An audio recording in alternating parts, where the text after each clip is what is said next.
Mbak Tejo boleh menanggapi soal bansos. Bansos yang dibagikan di era pemilu ini meskipun kata pemerintah bukan terkait pemilu, tapi apakah secara nalar memang sulit dipisahkan dari kepentingan pemilu?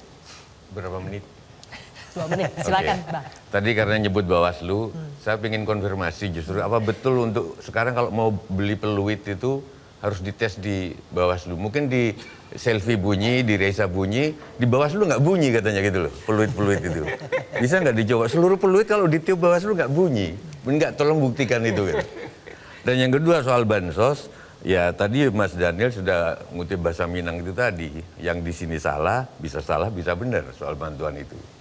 Maka sikap saya sekarang, saya ganti balik nanya, siapa yang harus saya dengarkan soal pemilu sekarang ini? Karena narsum-narsum itu umumnya pendukung partai. Orang tua saya bilang, leluhur bilang, seluruh pendapat orang itu lacak, dia ikut siapa, jadi apa, dapat apa. Pendapatnya akan sesuai dengan itu. Benarkah ini Mas Daniel? Benarkah ini Mas Refli? Ya kok Refli Harun rasanya beda kalau yang di podcast-podcast itu loh, ketika sudah membela Mas Daniel yang saya kenal dulu kok agak beda gitu, agak beda-beda gitu loh. Mas Rinto saya nggak terlalu kenal dari dulunya, jadi saya nggak tahu dia beda atau nggak ketika jadi jubir. Jadi orang tua dulu Selvi, kalau setiap ada pendapat riset, cek orang itu melu sopo, dadi opo, oleh opo. Saya nggak ada kepentingan apa-apa, saya ngomong saya nggak ikut partai apa-apa nggak.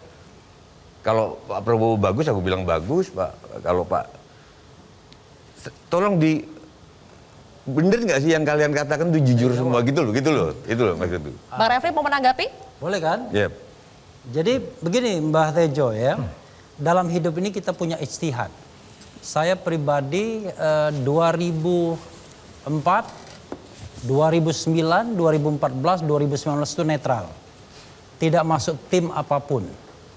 Tapi saya punya refleksi, kok kondisi bangsa ini begini terus? Tidak pada right direction tapi wrong direction. Oh, kita butuh sebuah kepemimpinan dari sosok yang trusted, yang amanah, yang kita harapkan bahwa dia bisa mengubah haluan bangsa ini sudah beloknya terlalu jauh. Makanya saya katakan, bagi saya pribadi, saya bertanggungjawabkan kepada Yang Maha Kuasa. Kalau kebenaran sudah tampak, maka saya tidak boleh berpihak. Saya harus berpihak pada kebenaran tersebut. 2014, bolehlah kita tipis-tipis, bingung kita pilih siapa. 2019, dia lagi, revenge. Tapi ketika ada sosok baru, yang saya tahu track recordnya, karena saya teman dia dari tahun 89. Jadi sudah 30 tahun saya berteman dengan Anies, saya tahu dia, kekurangan dan kelebihannya, maka saya yakin dia sosok yang paling tidak, at least, bisa menjaga demokrasi, bisa toleran terhadap demokrasi, bisa toleran terhadap perbedaan pendapat. Dan itu yang kita butuhkan. Refli Harun setiap nge-podcast diadukan orang ke Bareskrim. Emang enak, ya kan? Berbeda pendapat sedikit, tiba-tiba orang mengadukan kita. Berbeda pendapat sedikit, ada intimidasi menggunakan state aparatus. Kita ingin menjadi bangsa yang dibebaskan.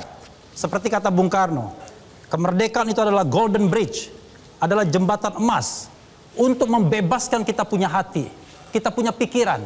Nah, sekarang kita ngomong berbeda sedikit, misalnya bercanda kultur saja misalnya, waduh, langsung diadukan karena dianggap ujaran kebencian berbau sara. Menyampaikan data yang beda dan pemerintah, menyampaikan berita kebohongan. 10 tahun bisa kena kita, bayangkan. Okay. Nah, saya ingin Indonesia kembali pada rel bahwa negeri inilah negeri yang melindungi, membebaskan, memakmurkan dan mencerdaskan, bukan membodohi dan menakut-nakuti. Oke, baik. Itu alasannya. Jelajahi cara baru mendapatkan informasi. Download Metro TV Extend sekarang.